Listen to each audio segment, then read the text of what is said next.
what are some happiness habits that we can develop, that we can practice, so that we can seek it, we can feel it, and we can make it a part of our daily life. And the first step is that we need to become aware when our thoughts just take off, when they are not in our control. The way to realize that is when you start to feel that you are feeling agitated, you're feeling anything but happiness.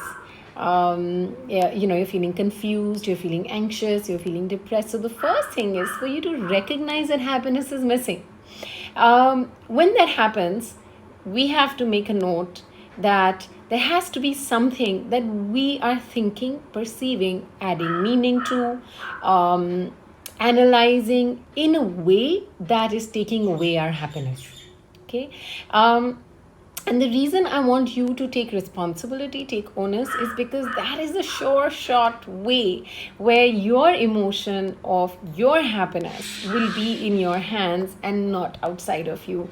That is something that I feel has been my life's goal and work to help as many people as can understand that we are responsible for our happiness. And sometimes, I have been deeply inspired by people who have found it with none of the usual conditions that we attach to happiness. So if they can, we know that we can. So back to developing these happiness habits, we have to recognize when happiness has gone out the window suddenly, amongst the 60 to 80,000 thoughts that we're having in a day, which are out of our control, which are so fast, so persistent. We call it the self-dialogue, or self-talk that all of us have through the day. We become aware of it. And then I've always pushed for people to use various techniques to get a thought pause. What is a thought pause? When you really are able to stop yourself from talking to yourself. Now, this is tough in itself, but it can be done. And there are so many techniques. We can focus on breathing. We can focus on visual imagery. There's meditation. Visual imagery is like sometimes just visualizing a full stop, or hitting the pause button, or hitting the stop button. On a record player, I'm making myself sound ancient, but the square of the stop is the same on most most of the devices.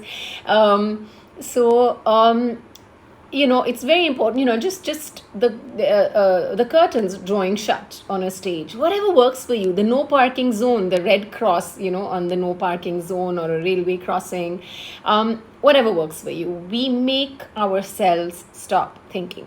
Now, when we stop thinking, the brain doesn't like a vacuum. It doesn't like nothing. It likes stimulation. So if you do not quickly fill it with effective thoughts, which will lead to happiness, the brain will reach out to something that it's familiar with, and it could be anything. So when we've got the thought pause, I want you to recognize that moment, which is such a powerful moment, because in that moment you can implant the seed of some really, really effective philosophies. Why? Because our goal is happiness, our goal is health, our goal is functionality. So we have got to start planting thoughts in our mind. Now, what are the kind of thoughts that we want to plant? And finally, I think I'm coming to my point that I wanted to make in the beginning, which is happiness habits.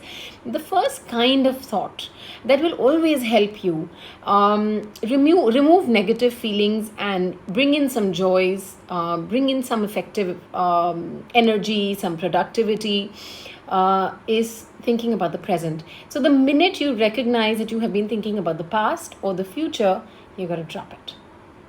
And that's not an easy exercise. It is a meditative exercise. It needs focus. It needs practice. You may do it today, you may do it tomorrow, and then the third day you may forget about it. So it needs investment. It needs motivation and enthusiasm. So make sure that you really set that happiness goal in place. And so the first happiness habit is that you do not think about a time period that you have no control over. We have control over our present. We cannot change the past. We cannot change the future. So the minute we recognize that those two time zones are not in our hands, I think a lot of our guilt or regret, our sadness, our anger, our anxiety, our fears, our phobias, panic, which are all elicited if we are thinking about the wrong time period, which is the past or the future, will go away, making room for more joyful, cheerful, and happiness thoughts. So that's the first happiness habit. The second happiness habit that I want you to try and develop is to stop thoughts of others. Now, very often, what interferes with our happiness is our expectations, our demands, and the guarantees that we seek from others and their treatment of us. Just like the past and the future is not in our control, others are not in our control.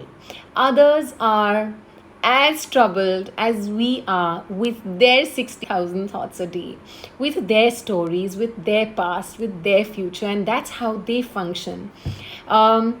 So if you have been treated in a certain way by someone else, which is causing you agitation, it is causing you anxiety, it's causing you upset and sadness and heartbreak, please try and bring the focus back to you and what is it that you can do in this situation, and how can you make yourself feel better, because we have to start owning our happiness. We have to start owning our present and take control over what we can do in this moment, in the here and now, because we like to affiliate, and we have very conditional self-esteems. So because of various reasons, we take off, we launch that rocket, and which is completely out of our control, and we're feeling terribly gloomy, and we don't know why is that. Once we bring our focus to ourselves, what I can do, what I can achieve in this moment, how I want this moment of mine to be, not connected with or attached to anyone else, not depending on someone else's phone call or treatment of me, or behavior towards me. So that's the second happiness habit. We focus on ourselves and what we can do to keep ourselves happy. And the third and the last happiness habit for today is adding value. Whenever you recognize that you have a moment and you have the energy to do it. When we are able to add value to our own life, body, mind, and soul. So let's say if you find time for yoga, for exercise, for better eating, for good rest, taking care of yourself, similarly replicating that for your loved ones, family members, reading, things that are good for your brain, doing things differently, trying new things, learning new things, evaluating difficult experiences in such a manner that you learn lessons out of it. So all of these things together add value to your moments.